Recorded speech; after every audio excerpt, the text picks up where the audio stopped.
Доколку завработен во сегашната УБК се утврди дека е безбедносен ризик и не ја поминал безбедносната проверка, тој ќе биде отпуштен од работа во МВР.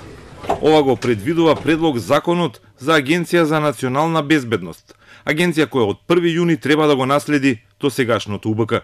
Роковите се кратки, а веќе наредната среда законот со европско знаменце ќе се најде на пленарна седница пред пратениците. Критериумите за вработување во агенцијата се строги. Прво ќе се прави профил на работно место, потоа профил на личност за тоа работно место и на крај ќе мора лицето кое ќе биде во финална селекција на тој процес да ги исполни сите критериуми според безбедносните стандарди на НАТО.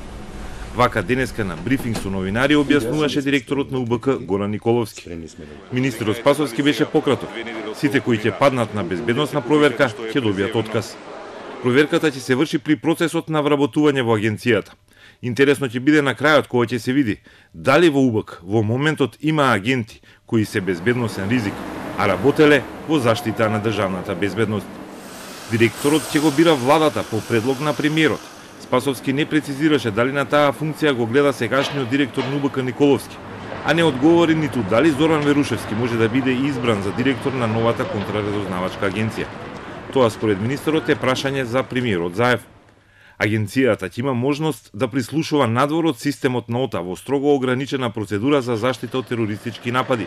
Тоа нема да се злоупотребува, тврдат надлежните од МВР. До 1 јуни УБК ќе треба да се исели од кругот на МВР и да стартува како агенција, но просторот каде ќе биде сместена се уште не е утврден.